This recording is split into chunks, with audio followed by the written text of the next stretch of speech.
Një gabim në teori nuk është asgjë, por një gabim në praktik mund t'i kushtojë jetën tënde apo dikujt tjetër. Ky është mesazhi që jep Aziz Veizi, inxhinier mekanik me 45 vite përvojë. Sipas tij, leksionet, ndjekja e rregullt e mësimeve dhe praktika janë thelbësore për çdo që synon të pajisjet me dëshmi aftësie për drejtimin e automjetit. Veizi thekson se respektimi i çdo sinjalistike rrugore nga të rinjt, por edhe nga çdo drejtues mjeti, është garanci për sigurinë e jetës së të gjithëve. Unë jam Aziz Veizi, inxhinier mekanik në profesion, me një eksperiencë 25 vjeçare në drejtimin teknik dhe praktik të autoshkollës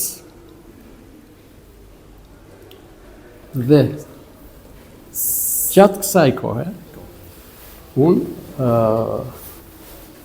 kam zgjerrur me mira kursant të aftë për drejtues mjeti nga ana teorike dhe praktike. Që një kursant për drejtues mjeti me ligjin që është sot të përgatitet, do normalisht sipas ligjit 15 ditë për të përgatitur për teorinë dhe mbas kësaj i jep testin e teorisë. Në kompjuter, çdo gjë e pavarur, provimi kryhet në drejtorinë e patentave në Këshillin e provës. Pasi kursanti fiton testin e teorisë, duhet unë e regjistroj në makinën me licencë të autoshkollës të miratuar dhe duhet të kalojnë 25 ditë i regjistruar në autoshkollë, duke kryer edhe guidat për këto 25 ditë. Dhe pas 25 ditësh i lindë e drejta për të futur në testin e praktikës. Shiko, problemi shumë që më përpara ka qenur sot që ti filloje teorinë, filloje edhe praktikën. Tani ligji është bërë si vendet e bashkimit është ndarë, mbush një herë, do me thënë, mëson një herë ligjin, dhe pastaj mëson se si ta nga ana praktike, si ta aplikosh atë në rrugë.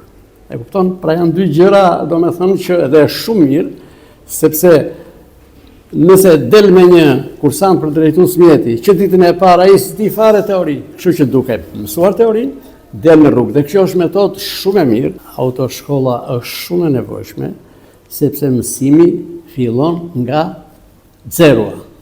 E kupton? Dhe vin në radhë.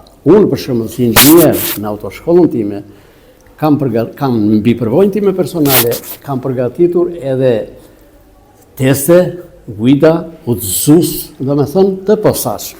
Dhe unë, para se kursanti të hypi, të filloj makinën, mbi të gjitha i tregoj një udhëzues të cilin e kam bërë unë, që nga momenti i hyrjes në makinë, sepse rregullat e sigurimit, sepse mbi të gjitha, në kodin rrugor theksohet që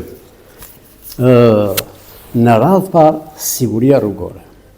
Dhe që të veprosh sipas kodit me siguri rrugore, duhet që ti zbatosh ato. Dhe unë të gjitha ato i kam përmbledhura në një flet vetëm nga momenti i hyrjes. Shiko, sipas meje, nga eksperienca ime, 45 vjeçare si inxhinier, se kam punuar dhe në transport përpara këtu. Dhe 25 vjet gati si autoshkollë është sepse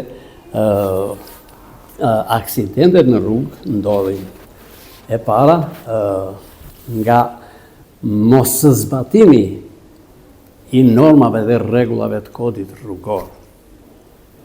Mos zbatimi i tyre. E dyta, përgatitja e drejtuesve të mjeteve lë për të dëshiruar. Kur them lë për të dëshiruar, sepse praktika dhe teoria duhet bërë efort në kuptimin që kur del nga autoshkolla të dish si të veprosh. Ndërkohë sinjalistika në qytetin e Vlorës dhe infrastruktura rrugore sipas inxhinierit mekanik lën shumë për të dëshiruar. Ai thotë se në disa raste janë zbatur plane të pastudiuara, ku janë ndërtuar rrugë me një sens apo janë realizuar projekte të gabuara si ngushtimi i rrugëve, përvendosjen e stacioneve të autobusëve, çka sjell trafik dhe kaos në qytet. Veizi thekson se Vlora ka nevojë për semaforë dhe për pajisjen e rrugëve me sinjalistik horizontale dhe vertikale, në mënyrë që të orientojë si këmbësorët ashtu dhe drejtuesit e mjeteve. Unë do të them nga eksperienca ime dhe gjendja faktike sot e qytetit të Florës, është skandal në infrastrukturë. Pse? Po i referohem rrugës nga Pusimezine deri sa fillon lëngommarrja. Keni vënë re që s'ka stacione autobusi? Ndalon autobusi, ndalon trafiku, i ke ndalo autobusi, ndalo trafiku. Është skandal që në një rrugë të mos kesh stacion autobusi, do hypi do zbresi tjetri. E para. E dyta, rrugët janë ngushtuar. Po të marrë një shembull tjetër. Kryesori e kryesorëve. 35 vjet më parë në Vlorë ka pas semafor. Unë qarkulloja me ku i ke semaforët sot? Si mund të lëvizin qytetarët? Ora unë kam kursant këtu që vinë në Arlamet Shuna të rinj, vajzat reja dhe nuk e kanë idenë e semaforit. Për këmsorët, për biciklistët, le më pasaj që ka të semaforët të tjerë që funksionojnë.